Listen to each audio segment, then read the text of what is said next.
everyone. My name is Nicole M. Young-Martin, and I serve as the Community Investments Manager for the Women's Fund of Western Massachusetts. Welcome to today's Wait What conversation on International Transgender Day of Visibility.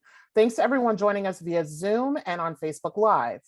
For almost 25 years, the Women's Fund of Western Massachusetts has provided community investments in the form of grants, capacity building workshops, hosting convenings around specific topics, and uplifting women and girls, serving organizations around strategic priorities, including economic security, addressing parity in positions of power and leadership, and freedom from gender-based violence, harm, and harassment.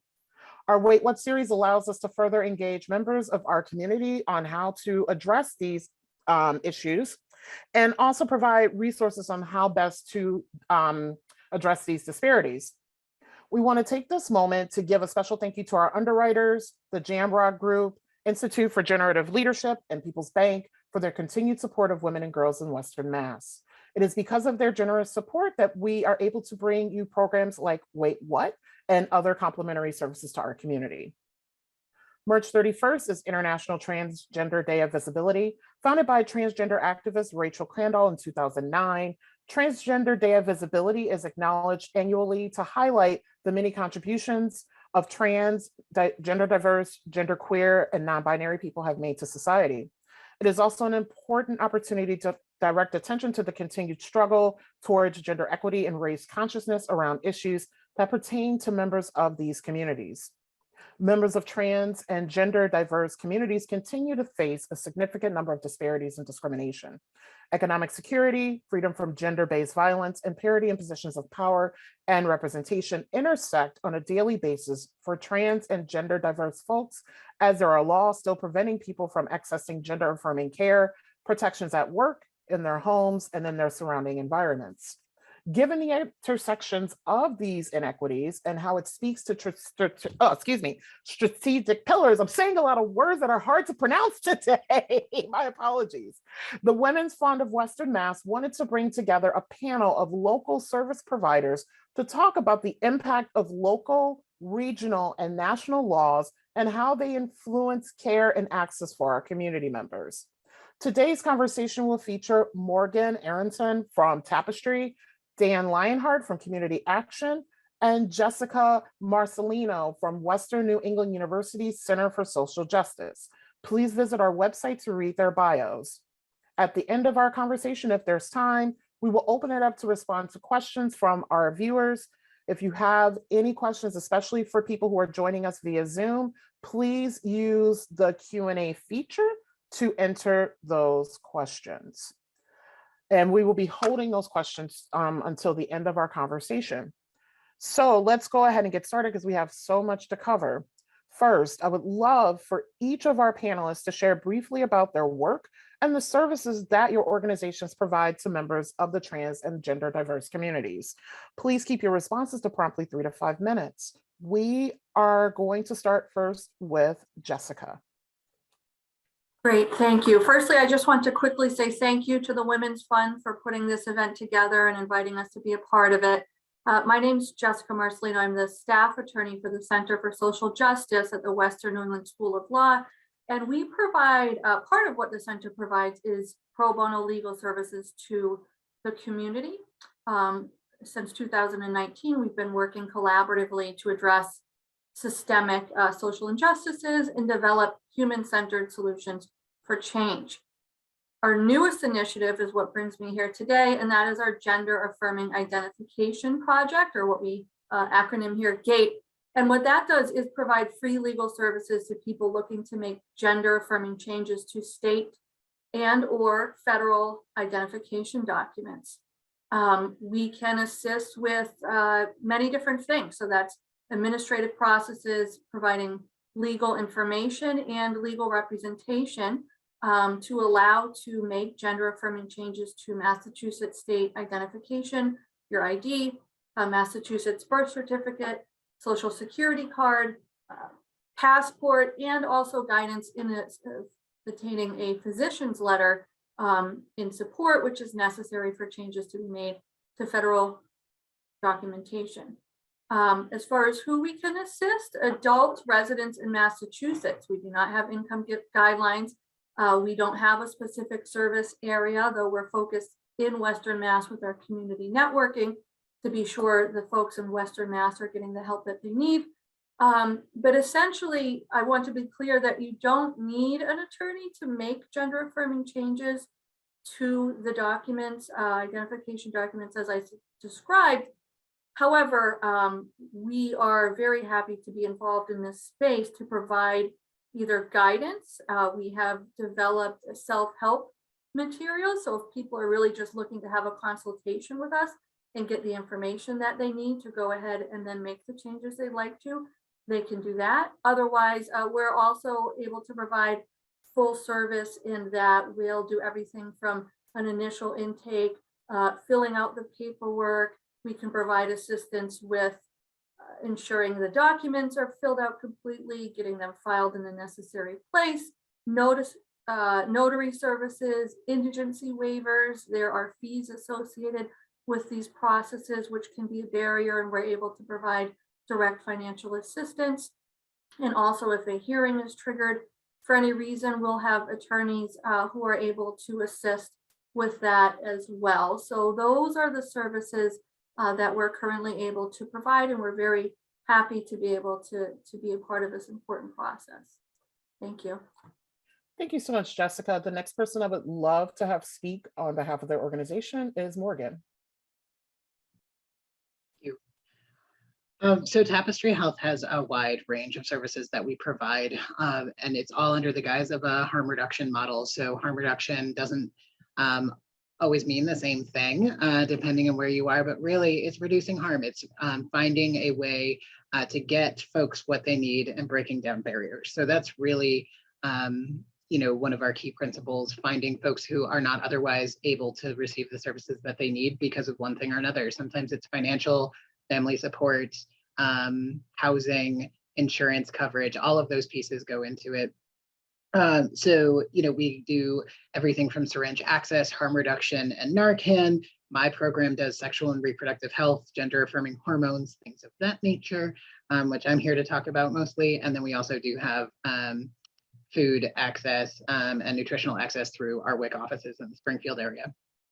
So my particular program, Sexual and Reproductive Health Services, has evolved a lot. Tapestry started back in 1973, and we're providing a good amount of services, but we've noticed over the years that a lot has changed and services have needed to evolve with it. So we've always provided gender affirming services where folks can come in, receive sexual and reproductive health in a friendly environment, in a welcoming environment, in a place where we speak that language. We can actually meet you where you're at, asking pronouns, asking about how can we refer to your body that's going to be most accessible to you, and that's going to make you feel safe and comfortable in this environment.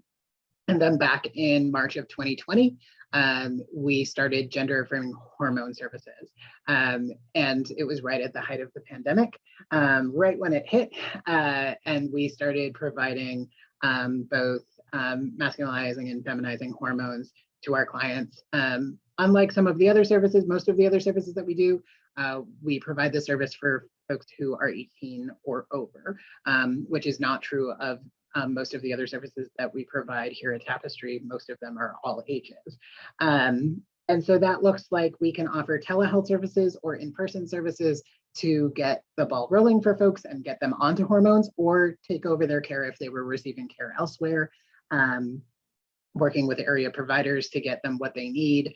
And we use it as an informed consent model. So that means you do not, when you come into Tapestry, in order to get hormones from us, we do not require folks to have previous documentation from a therapist or other doctors that validate their identity, or how long they've been living in a certain identity that that they need some sort of validation outside. We don't use those types of processes. We use an informed consent model, which means they come in, they spend some time with our clinician and our staff here, and we make sure that they have all of the answers before they leave to their questions, and then opening up the door for any further questions, of course, in subsequent visits.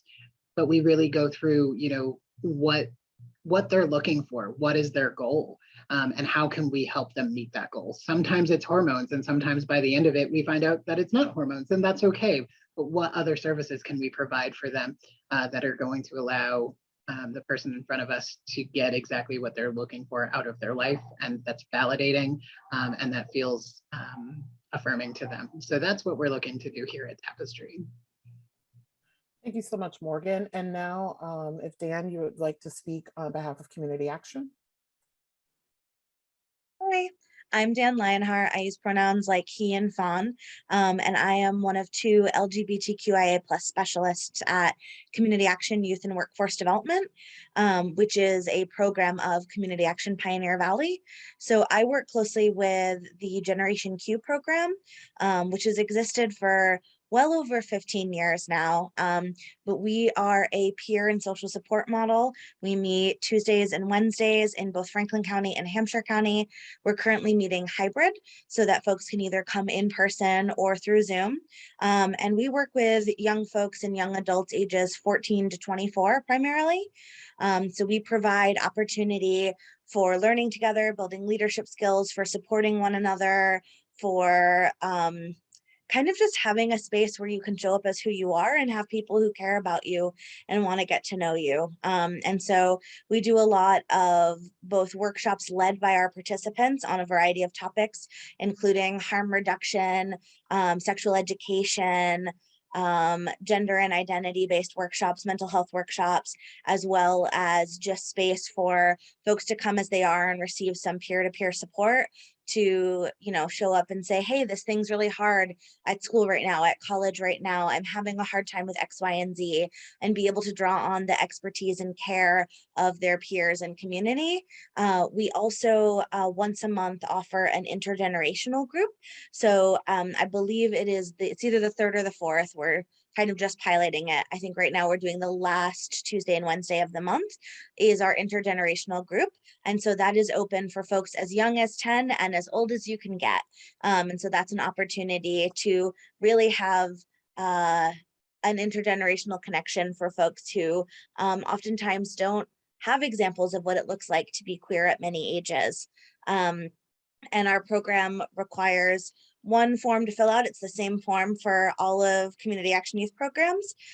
So when you first sign up to come in, you meet with someone who does a little meet and greet with you and talks to you about all the different opportunities we provide. And then from there, you can join the different programs that we have. So in addition to Gen Q, which is our LGBTQ specific program, all of our programs are queer affirming and supportive. And so we also provide workforce development supports. We provide access to things like building a resume, internships, employment training. We also have leadership development programs and activism programs. We have a youth council, which brings all of our programs together. So there's a lot of opportunity for folks to both get some queer specific support as well as a variety of other supports in a space that is safe and affirming.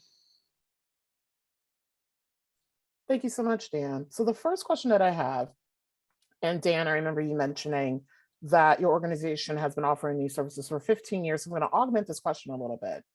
So for especially the Center for Social Justice and Tapestry, and then the augmented question for Community Action, why did your organizations begin offering these services or changed your services? And anyone can go first. Sure, great. So good question. As I mentioned, the center's been around since 2019, which is a relatively short time frame. We began with GAPE in the summer of 2021.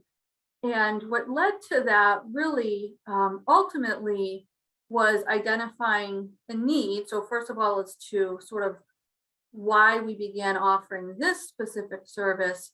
From a legal lens, if you're talking access, dignity, opportunity, all of these things that are fundamental to human beings, government identification is just absolutely fundamental to that experience, particularly if you're an adult, living in America, regardless of what you're doing, whether you're interacting with administrative systems, government systems, everything, travel, work, driving a vehicle, you're coming into contact with the need for an accurate identification document. Also, of course, with dignity and autonomy.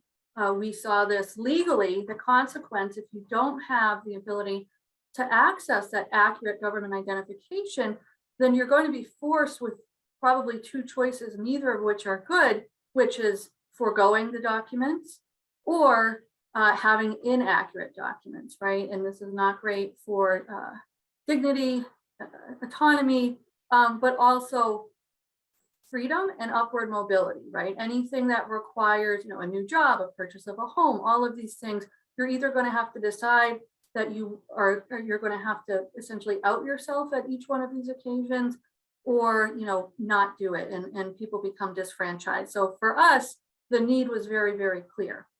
How it came about is the center, or the law school, in fact, is incredibly fortunate to have Jennifer Levi, who is the director of GLAAD's Transgender Right Project, is a rock star in this space in many ways and has been for years, is faculty at the Western New England School of Law. And we were aware of GLAAD's project. It services all of New England, and there's a 4 to 6 month, possibly longer, but I know there's an extensive wait time to match people seeking these services, the legal changes to their state and federal identification documents are waiting oftentimes at least 6 months to be matched with an attorney. So we thought, well, we can help. That's an immediate way that if we create and begin to facilitate a similar program, and we're in Western Mass, we can start to help and reduce the wait time and begin to have an immediate positive impact in the lives of trans and gender diverse people. And so that's why this was the most recent program that we've created. It made a lot of sense for the center and the models that we work in, and also for the community. It was very clearly a need. Thank you. I can go next. So Community Action Youth Programs has done some form of LGBTQ support going all the way back to the early 90s. Sometime around 1995, I believe, Dave Gott, who works with the Rainbow Elders in our area, and Rebecca Lockwood, who I believe is currently at the Salazin Project or Center, founded the original, I think it was called GLASS at the time, so sometime around 95, but it was a social support, peer support space for LGBTQ youth. And that has kind of just ever since then, over the last, 27 years now, reinvented as needed based on current youth and generational needs. So I would say probably every 5 years or so, we realize that, the current cohort of participants have slightly different needs than the last cohort. And so a lot of it is us as staff staying kind of aware of what youth and young adults, queer youth and young adults need. I was actually a participant in the program back in 2008, 2009, when I was a lost in the world young person who didn't know who I was, and was able to be a part of a really amazing cohort and do both some local change and also like growing as people together. And then I came back many years later, so now I'm there as a staff. So we sort of are constantly on the edge of figuring out how to best serve youth needs. We are currently looking to figure out how to expand and do some more immediate and case management opportunities for young folks. So we're on the lookout for funding to be able to provide some more concrete services as well as what we're currently providing. But the need and the reality of why we exist is because there are LGBTQ youth who need support and care and need a space to be able to gather together and be able to show up with folks who see them for who they are. And maybe who they are today is different than who they're going to be next week, and that gets to be okay.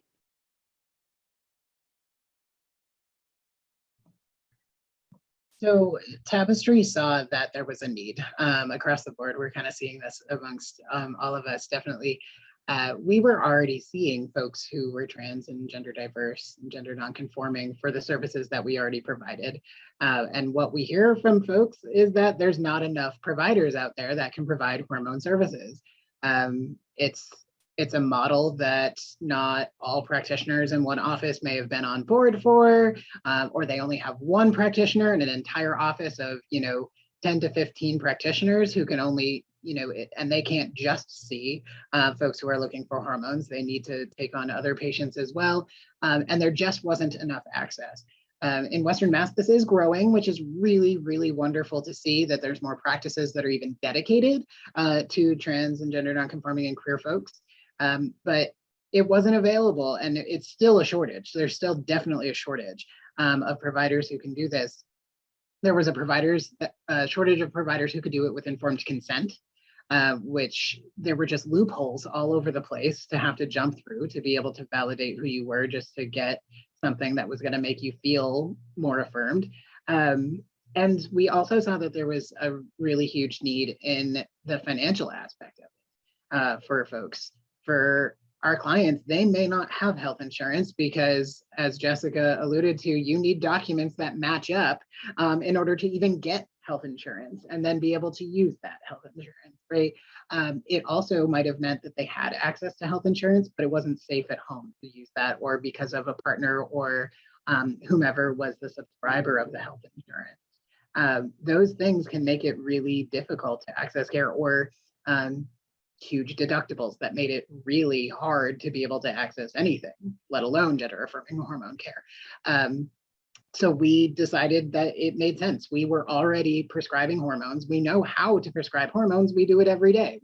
We're prescribing contraceptives and looking at bodies and saying, how do we make this hormone work with this body? So we already knew how to do those things. So we were just looking for ways to increase access. We knew that there was a need from our clients, kind of begging for it. Really, they needed it, and we had the ability to offer it. So our services were able to go on a sliding fee scale. We work with the United Way to be able to subsidize some of that funding as well for folks who can't afford the visit fees or don't have health insurance, to help out with the laboratory costs. And also looking at prescription costs, just the cost of prescriptions and the access of prescriptions was really hard, and it continues to be across the board for anyone really, but for hormones, it was definitely difficult. We also saw around the pandemic, because of COVID, there was a shortage of supplies, things like needles, alcohol wipes, syringes, things of that nature, because for good reason, they were going to hospital sites and to vaccine sites. So there was a need for us to step in and say, hey, we have what you're looking for. We can provide those free of charge to you. You can also safely drop them off to us. We'll give you a new sharps container. We'll teach you how to use those needles accurately. All of those pieces were needed, and there was nowhere for folks to go. So we created a place. Perfect. Thank you all so much. The next question, I would like to directly send it off to Jessica. As an attorney, I can imagine that you've been following some of the recent proposed state legislation. Can you provide us an update on the status of those bills and just like a quick overview of what those bills are? Sure, yes, happy to do so. Great question.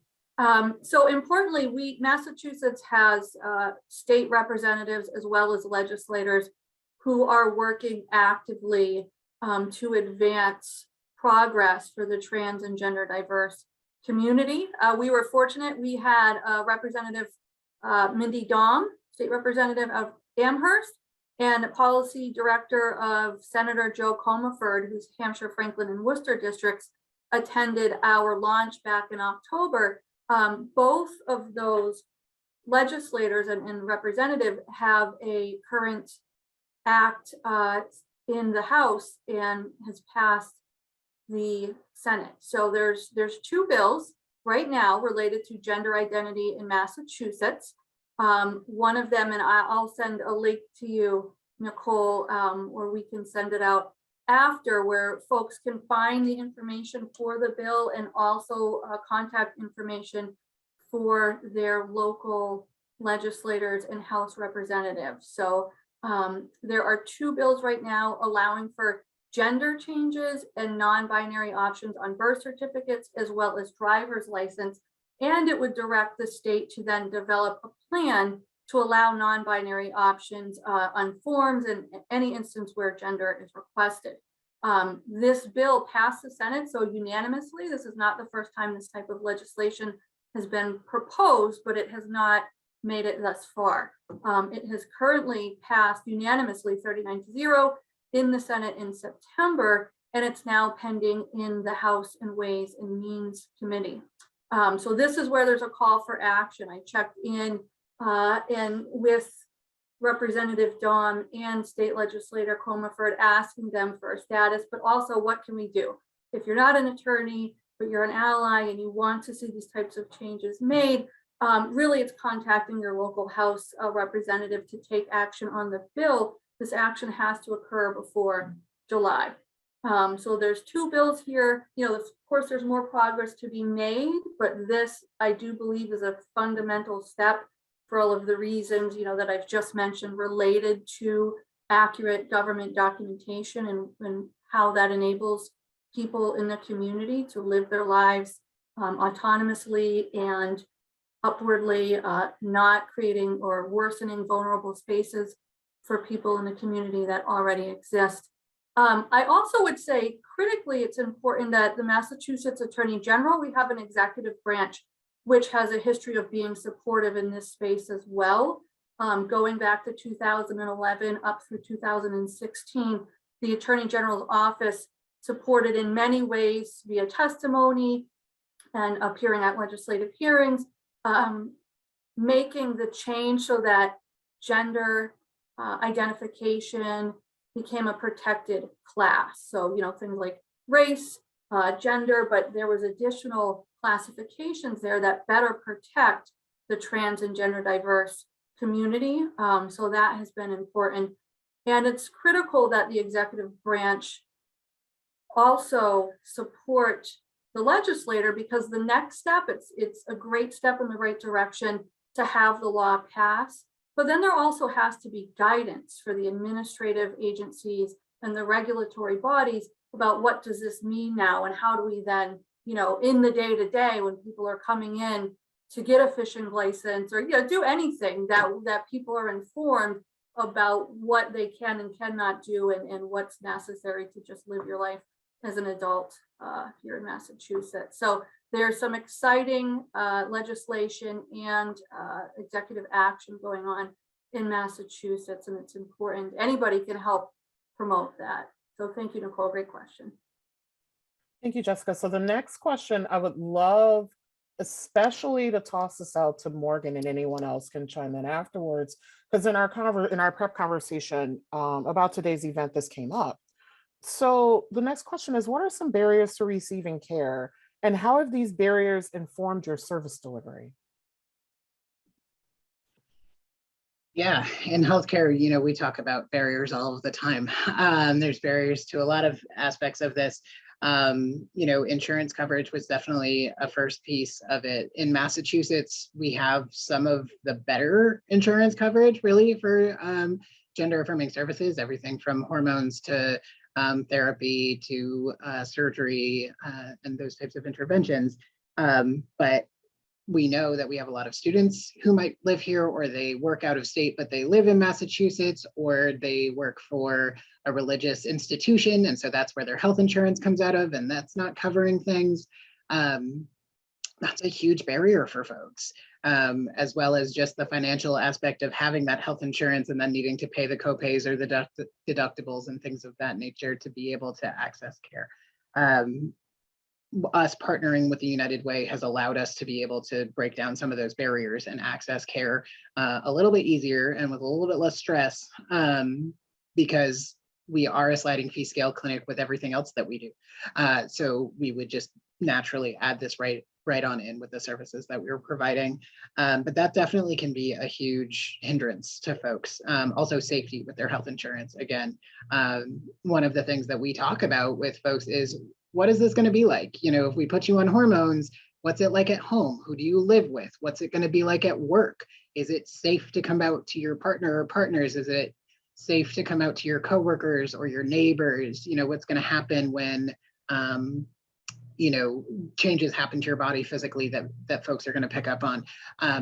That safety aspect can be a barrier because folks aren't in safe environments. With some of our clients, it might be housing where they're coming in, they're houseless currently. And so do they have a safe place to keep their hormones when they're living in tents and they're living outside, or don't have as much access to transportation to get their hormones from the pharmacy, or safe access to a place to put their needles if they're doing injectable hormones. Those types of things are pieces that we're constantly talking to people about. It's not something that's always considered in healthcare. It's often, here's a prescription, figure it out. Well, sometimes you don't have the spoons to figure it out. So we're trying to add that into the conversation because it's a huge barrier. Some of our clients have said in the past, you know, I couldn't do this because I didn't have a plan. I didn't know what I could possibly do. Economic access, having the funds to be able to pay for the tests is huge. That's a barriers also, you know, as you continue to go on in any type of direction with transition, if someone's looking for surgical intervention, vocal intervention rather, therapy, they need to have the money for co-pays, right? Or for the deductible or the hospital fees and so forth. So we break that down by providing resources for services that are out there that help pay for that. So working with, you know, even with documentation, we refer to Jessica's program all the time to get folks the documents that they need, because what if they need to go across state lines? What if they need to get a license or a passport or try and change their name? It's not an easy process. There's lots of different pieces of it, and it's expensive. It does not come without its own costs. And so all of the services that we provide are going to include those referrals. There's definitely laws, as we're already talking about, that are enacted around the country and could be enacted here, right? That make people nervous about even accessing this care. That's a big barrier. It's scary for folks because they want to know, is this going to be illegal for me to get this? And if I get this, can I travel to another state and live there? Well, no, then maybe that means I have to stay here. That's a huge barrier for folks. As well as we know that there's intersections of identity. We know that if we're looking at communities of color, if we're looking at folks who speak a language other than English, if you're in Massachusetts, in this area, there's not as many services here for other communities, and that's really important. This is not an idea, you know, being trans and gender non-conforming or gender diverse is not just for white folks who speak English. And this needs to be on the table as a conversation, that there are other aspects of people's identities. There's other pieces that they bring in that are going to put up barriers for them, or that barriers were created in front of them that we're trying to break down, to say, no, you get to have access to this service, and we need to find a way that meets where you're at and your own identities and your own experiences. So consistently, we keep finding barriers and we just keep knocking them down, or finding ways to knock them down, or partner with people who can help knock them down, because they're just constantly there.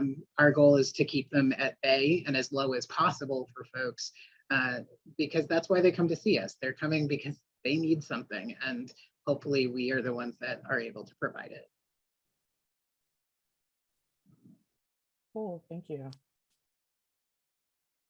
The next question oh, yes, Dan? That's all I you just need. wanted to jump in. You did an excellent job explaining that, Morgan. And I just wanted to also add a little bit of like youth perspective too, of like there's additional barriers that come up too for young folks who have to stay in the closet or not sharing who they are in order to continue living with their parents, right? It's their parents' health insurance. It's, you know, in order to have safety, they have to hide who they are. So there's a whole extra level of barriers when you are poor and dependent on a parent for housing and you're trying to access services and access support and access connection and community. We know that LGBTQ youth are the most likely to end up homeless of any other youth population, and that is increased when you add other identities such as being a person of color and being trans and gender diverse. And so when you're a young person and you're not allowed to access things like housing and insurance on your own yet because of your age, and you're bound by a system, there are extra barriers that are really hard. Thank you so much. And Dan, I would love to throw the next question to you. Are there some members of the community you are not able to reach? During our prep conversation, we talked a little bit about especially working with youth and the barriers that impact the ways in which they receive care and access services. And you talked a little bit about that in terms of like families and safety with lovers and things like that. Yeah, I think there's a lot of pieces here. I think starting with families, it can be really hard for a young person to access services because maybe it's not safe to tell their parent that they're going to a gay group, a queer group, a trans group, you know. We try really hard to create some workarounds for that. You know, enrolling in Generation Q is exactly the same as enrolling in any of our other programs. And so the forms are all pretty like just blank youth programs. And so that sort of creates a little opportunity there. But young folks don't have the power to just do the things they want to do or get transportation to the places they want to go. I think that there's a lot of cultivated by corporations, cultivated by what is considered acceptable queerness, acceptable transness by our society. There's a lot of ideas that being a trans person looks like, or being a non-binary person looks like being a skinny, white, androgynous, blue-haired human. I say that as a white person who dyes my hair. Like, the reality is that there's all these myths about how to be a palatable member of the community, like what makes you an acceptable member of the community. And a lot of those are really rooted in systemic oppression, systemic racism. They're rooted in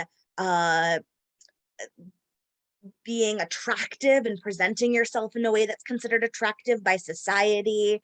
So I think those are all additional barriers. You know, we've certainly heard from communities of color that many of them feel uncomfortable accessing services at the main youth program's location because it's the gay location. Because we've been offering LGBTQ services there for so long, we're seen as that specifically. And what that means for a lot of people is we're where the white gays go. And like, those are the folks who we serve, even though our programs serve many different diverse populations of youth. And so I think that there's a lot of layers to that come into play that make it hard to access services. I also would just add that I think for low-income folks, for folks of color, there's a lot of assumptions that get made when someone walks in a door.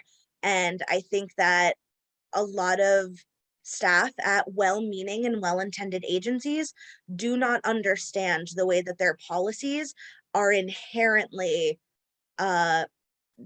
creating a lack of opportunity for those folks. It's a lot harder to access services when you don't feel like you're welcome walking in the door. And that's our responsibility as service providers, to be listening to our population about what it is that makes them feel welcome. Thank you so much. Anyone else want to talk about any other communities that you would like to reach, but currently have not been able to?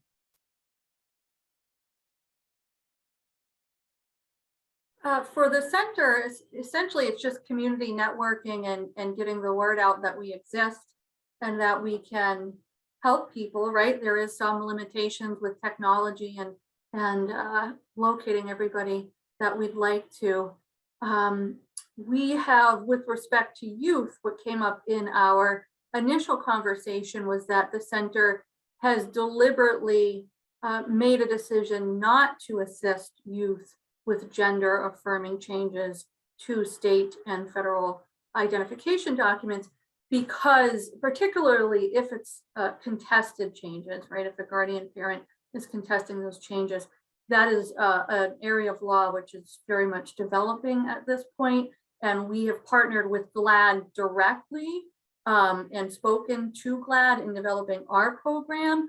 And GLAAD is really at the forefront of that fight. And so those cases would be directed to GLAAD to assist, to be sure that things are progressing in a way cohesively, and that we're not inadvertently or unintentionally, perhaps creating problems in that space. So we have decided not to address that particular demographic at this time, but otherwise, generally for adults in Massachusetts, it's just a matter of getting the word out there. We're a relatively new program, and we want people to know that we're here and we're happy to help. I think that one of the things that was kind of key in all of this was, Tapestry spans the largest portion of Massachusetts for the services that we provide for any one agency. We span everywhere from the Berkshires all the way out to the corner of Worcester County. So Springfield, Holyoke, Northampton, Greenfield, North Adams, Pittsfield. And we're also adding in harm reduction locations in places like Chicopee and Westfield. We have mobile health going all over Western Massachusetts. So getting folks the care that they need that's a barrier for folks. And also in the community that I work in, I primarily am in the Greenfield location. My folks are coming from all over, and the bus service doesn't really exist for those folks. Public transportation is not what it would be if we were in a more urban setting like Boston, right? Or if we were in a city environment. Even in Springfield, a little bit easier, more buses, things like that, but not always. But my folks are coming out from Conway and Shelburne and Athol. There's no bus that's going to bring them in. And during COVID, folks didn't feel safe getting on a bus because it wasn't safe to get on a bus, right? Also, our youth were not able to come to see us because they weren't going to school. They were doing remote school. So they couldn't go hang out downtown with their friends and come see Tapestry Health. They were stuck at home, so they didn't have access to any of these services. We increased that access by adding in telehealth so folks can be anywhere. They don't need a video connection. We'll do it right on the phone. But creating whatever access we possibly can. You can do gender affirming hormone informed consent services over the phone with us. You can spend that first visit over the phone. And if you're not doing injection treatments, wherein we would need you to come in so that we can teach you how to do safe injections, if you're doing something that you can just pick up at the pharmacy, you potentially never need to come in. We can do everything really remotely, and giving people access like that changed the game hugely. It was kind of really life-changing for folks. What we heard from people was, I never would have gotten this care. It just wouldn't have happened unless you opened up telehealth or a way for me to do this by correspondence. And that's a safe way to do things. It's okay to do things that way. We're not sparing any of the customer service aspect or the good healthcare aspect. They're still getting the same labs done. We're finding a lab that's near their house, if that's what works best for them. That's really opening up the avenue for anyone, any of our services that we do, but definitely our gender affirming hormone services. We saw a huge increase because we could do that.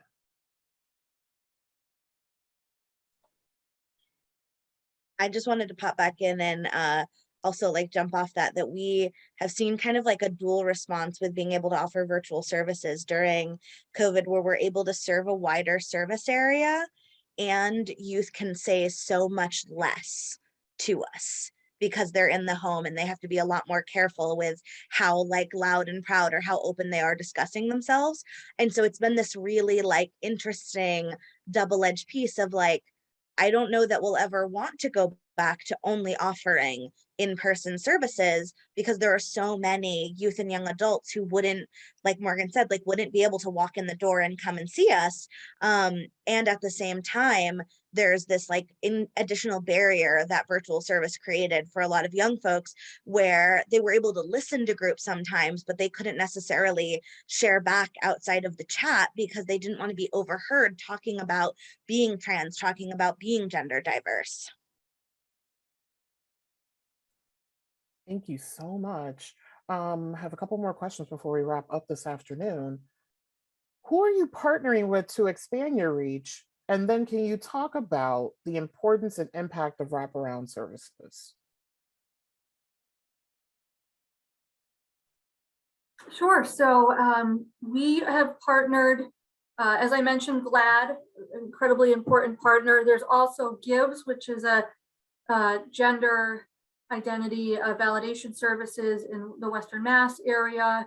Mass Mutual is our primary funder of the center. So they've provide the financial support for the center to exist. But we've also begun to partner with local community partners, community legal aid, for example, New England Business Associates. There's a number of local community partners that we have reached out to, essentially to have our information or incorporate us into their intake process. They know if a certain issue comes up that they can direct folks to us. Wraparound services, when we were creating this program, we knew immediately, just based on our other pro bono services that we provide, people typically have maybe non-gender affirming legal issues, right? It's not uncommon you're speaking to somebody about one issue, but maybe they have, you know, a debt issue or something like this. So we want to have a robust referral process for legal issues not related to gender affirming, but then also matters related to gender affirming specifically, but not legal issues. We anticipate people are going to have questions and need access to healthcare, health insurance, a PCP, all of these things, right? And so I'm just really excited about the programs. Certainly today on the panel, there's a number of great community health providers in Western Mass who are offering a variety of services. And so we're able to anticipate that and direct people, okay, we can assist you with this thing, which is very important, right? It's going to help you take a step forward, but that's not all that people may need assistance with. And so we have been recommending and referring people to Tapestry, to Trans Health, a number of great community partners in the area who can ensure that people are getting access to everything that they need. Love that collaboration. We're doing a ton of that as well. We're referring to Jessica's program, we're referring to Dan's program. Actually from Tapestry, we have a lot of overlap, which is really great. Community action youth programs happens to be right around the corner from us. So people can just walk on down the street and they're right there. For our folks who are younger, who we cannot serve for hormone services, we can do all of the rest of our services for them. You do not need parental consent for the rest of our services. However, for services related to gender affirming hormones, we have an MOU with our good friends over at Trans Health Northampton. And so we refer folks right on over. We have a wonderful working relationship with them where we share clients. Sometimes they start there and end up with us, or start with us and end up over there, even if they are above 18. We're partnering with the United Way, of course, to help fund a lot of the gender affirming hormone services that we do. We partnered with Fenway Health and continue to do ongoing training. A lot of our clinicians and some of our frontline staff have gone through training, a year-long training where they actually get to meet with cohorts in their specialty so that they can learn together how to best meet the needs of their trans and gender diverse community members and patients, which has been really, really huge. One of the kind of pillars of Tapestry is that we understand, as Jessica was saying, that when someone comes in for hormones, that's not the only thing going on in their life, and we know that. It might be housing, it might be I need eyeglasses, it might be I need help with a legal problem, or I am trying to speak with my partner about XYZ. All of those things get done when they're in a visit with us. We have referrals to help them find maybe they're not upfront with their primary care about certain things. We want them to trust their doctor or trust their practitioner and say the things that need to come out. So we'll help them find someone that's going to work for them. Maybe they need health insurance. We have a wonderful community up in Greenfield where I am, and we will walk them right on down the street to the Community Health Center of Franklin County. We'll walk them in the door and introduce them to someone to help them get health insurance, help them fill out the paperwork so that they can become a patient there. And start that kind of other ball rolling of getting the rest of their healthcare taken care of, which potentially took a really big backseat while they were trying to just figure out exactly who they were. Nothing big or anything. And so, that piece of things is so essential. We'll also talk to them about family involvement. That's really huge. Do you have a family that you want to have involved, be that chosen or given family? Are you looking for name change services? Are you looking for you have stomach problems and you need to find a gastroenterologist, but that was not on your radar? We have a referral list, and we require that if you're on that referral list, you have to be educated on providing services to all of the patients that we serve and all of the identities that we serve. So we vet them before they end up on our referral lists. Yeah, very similarly to what Jessica and Morgan both shared. We work with a lot of the same groups. I'll just add that something that we see a lot is homelessness and risk of homelessness with young folks. And so we're working closely with organizations like Dial Self and Gandara and services that provide both emergency and more long-term housing options for youth and young adults. And then also we work with CHD in the Community Health Center. We have some shared grants right now that have helped us to work with them to create more youth and young adult, queer, trans, and youth of color affirming spaces and practices and policies for how they're working with folks. So we kind of do a twofold of like referring to a number of these organizations, and then also we're working along with some of these organizations to start addressing policies in the way that their policies and procedures may be reinforcing societal norms that are not affirming and are not supportive of their population. And so like a lot of the work we've done has been around like bathroom policies and bathroom access at a number of organizations. We also work closely with Bagley, and we are funded through the Agley's.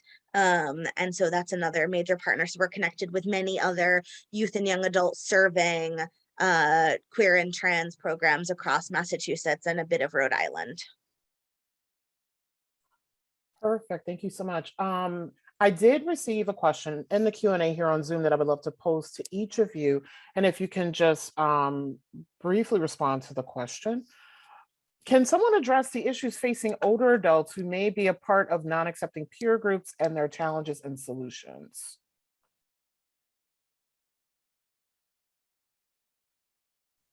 I can start that. So we definitely are seeing, in our clinic, I think that there's this understanding in Western Massachusetts that Western Mass is really accepting. This is where folks come as youth. Or right out of high school or something of that nature. They're coming to kind of the happy valley. They're coming to an accepting place. And that's absolutely true. That was my case as well. And that is one of the reasons why I settled here, but that is not necessarily the case for everyone who's here. A lot of folks originated in Western Mass or originate wherever they are, right? And those services were not available to them when they were youth. And they weren't things that got talked about at school or at home or in places of worship or what have you, whatever the communities were. And so we're seeing folks come in at 18 and say, I need these services. And we're also seeing people come in at 60 and say, I need these services. They were never part of what I could access. And also they were usually told, well, just try and fit in with this instead. Try and live in this identity instead. And that might work well enough because there's nothing that really I can help you with. And for those folks, we are seeing them, and there's no wrong age to start gender affirming hormone therapy. We will start folks at any age, as long as they're in an age group that we can treat over 18.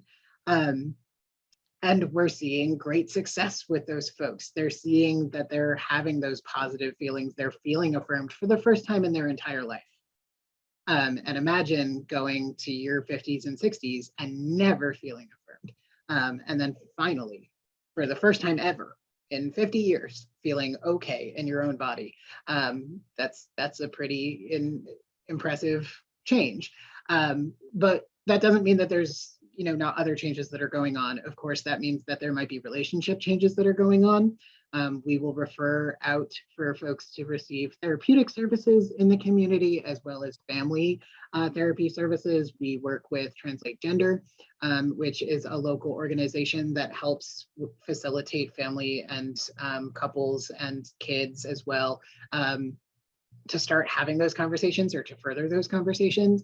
We'll work with Rainbow Elders, which is a wonderful group of folks where they can find community and say, oh, you know what, like I can be out, or I can access those services.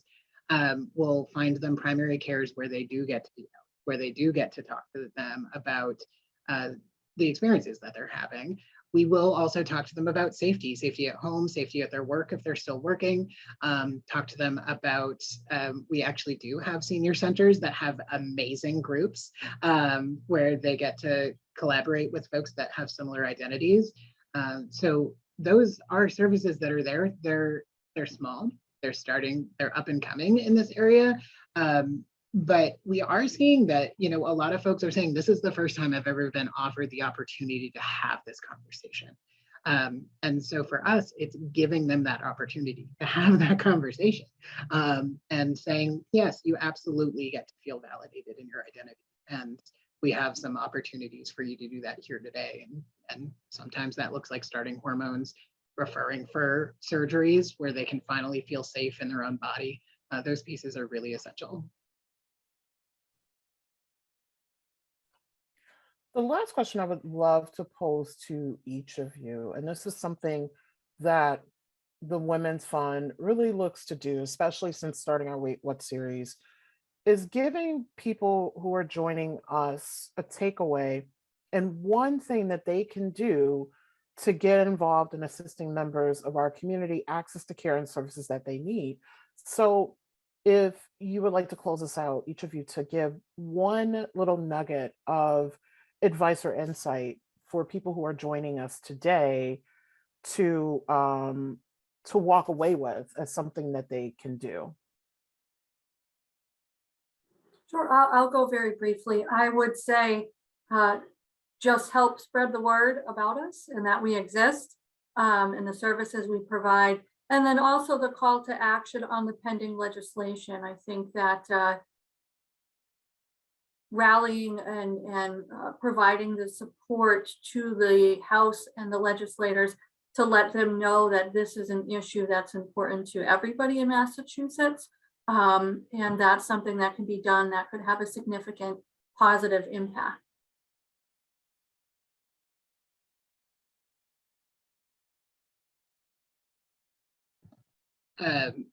I would say that, if you or someone in your life is looking for gender affirming hormone services, you don't have to be married to the idea of exactly starting in order to come in and have the conversation. Our goal is not to push hormones at someone or push an agenda at someone. Our goal is to be the information hub and then help people get the information they need to make their own decision, make an educated decision that has really good facts behind it. Like I said before, we have some folks come in and they say, I want to start hormones. They come in and at the end of it, they say, actually, I know exactly what I want to do, but hormones doesn't need to be part of it. That's actually not what I'm looking for. Thanks for helping me find the other things that I want to do. So it's okay to not know what exactly you're looking for, but sometimes folks just come in and they say, I need something, but I'm not sure what it is yet. Come on in, make that phone call and actually come in, meet the staff or do it on the phone, whatever works best for them.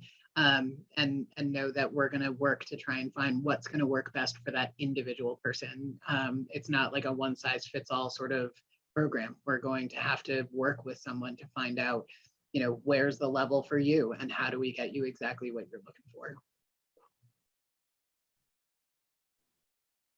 Yeah, and I'll just quickly say that individuals are the experts of their experiences and their identities. And so one of the most supportive thing you can do for a queer and trans person in your life is just listen to them and believe them for who they are, whether that changes from day to day, whether that looks different.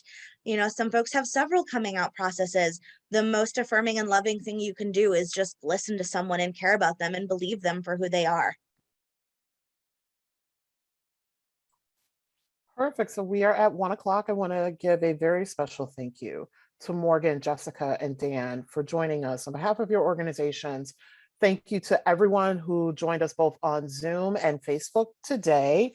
And our next Wait What conversation is scheduled for May 5th, and that will be on Western Mass women in the workplace. We'll be getting information out on that shortly. Please be sure to find us online. We're at mywomensfund.org. We are on Facebook at Women's Fund of Western Mass and also on Instagram. So thank you all for joining us today. Thank you for supporting our work, and happy International Transgender Day of Visibility.